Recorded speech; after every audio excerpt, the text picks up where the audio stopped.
అన్నారని వచ్చేసామండి. ఇక రాజమండ్రి 10 నుంచి రైలు కింద నుంచి లండన్ నుంచి లడికినాడు రాత్రి వచ్చేసానండి. నేను వస్తా దొరగారు మీ కోరికని గుమ్మడికాయంత బంగారాన్ని తీసుకొస్తుంటే కుక్క ముట్టుకోకుండా కుక్క తోక ముట్టుకుంది విజయవాడ బస్ స్టాండ్. కుక్క తోక ముట్టుకున్న బంగారం మళ్ళీ మీరు ముట్టుకుంటారా లేదని 7 పాలాలు పెట్టించేసి ఏట్లో పడేపించానండి. 3 కోట్లు తీసుకెళ్లి మురికాలలో పడేశాను.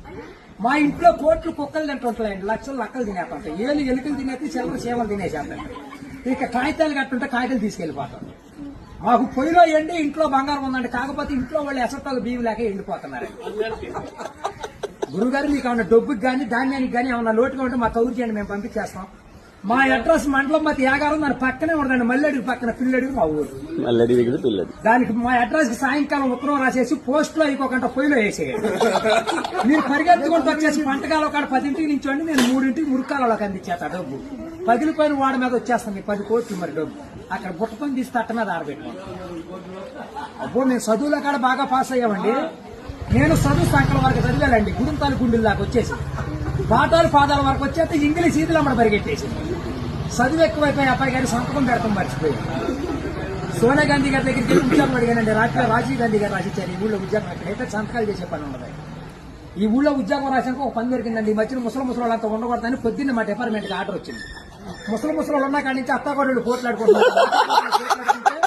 అత్తలు అడుగులో పడిపోతుంది, కోళ్ళు వచ్చి గొంతులో పడిపోతుంది, మంచం ఎక్కేస్తుంటే అన్ని అడుగు మీద కూర్చోండి. అందుకని ముసలి వాళ్ళంతా తీసుకెళ్లి మెగాస్టార్ చిరంజీవి గారి దగ్గర చేర్పిస్తున్నాం. గురువు గారు దసరా పండుగ రోజున మా ఊళ్ళో ఏప్రాల్ పందాలు వేపిస్తున్నాను. నాపరాల మీద ఏప్రాల్ పోట్లాడుకుంటే నాపరాలు ఇప్పుడు సమరాత్రి గారు వెళ్ళి సౌండ్ చేస్తుంటే, మునసూబ్ గారు వెళ్ళి ముడేస్తుంటే, కర్ణం గారు వెళ్ళి కాగితాలు రాస్తుంటే, ప్రెసిడెంట్ గారు వెళ్ళి పెళ్లి చేసేస్తున్నారు. ఇప్పుడు ఆ పెళ్లి భోజనాలకు ఎక్కించుకురమ్మని మా ఇయ్యంకుల వారు ఊపిలేని విమానాన్ని పంపించారండి. విమానానికి ఊరు చివరికి వచ్చాక ఊపి ఎక్కిపోయి కృష్ణానదిలో పడిపోయింది. నేను వచ్చి మీ బాజార్లో పడిపోయింది. ఇవాళ ఛార్జీకి మీరు 500-600 ఇచ్చారంటే ఛార్జీ డబ్బులు పెట్టుకుని వెళ్ళి కాకినాడ వెళ్ళి కాఫీ తాగి అక్కడ మీ పేరు పేపర్లు వేసేస్తారు.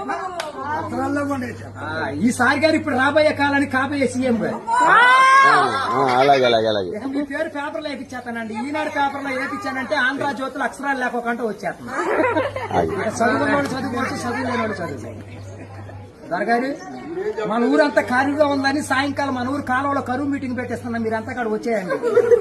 ఇప్పుడు కాలువలో కరువు మీటింగ్ పెట్టించి నూతులో టిక్కెట్లు ఇప్పించి ఏట్లో సినిమా చూపించి బుడమెట్లో చూపిస్తున్నా బురకట్ట. అక్కడ నీటి మీద తామరాకులు వేసి తామరాకుల మీద కుర్చీలేసి కుర్చీల మీద కూర్చోబెట్టించి మనిషికి 50,000 లోన్ ఇప్పించారు. 50,000 లోన్ దొరగారు ఇప్పుడు మాకు 7 అంతస్తుల మేడ, 25 పాడి గేదలు, 10 మంది పాలేళ్లు, 7 దున్నపోతులు.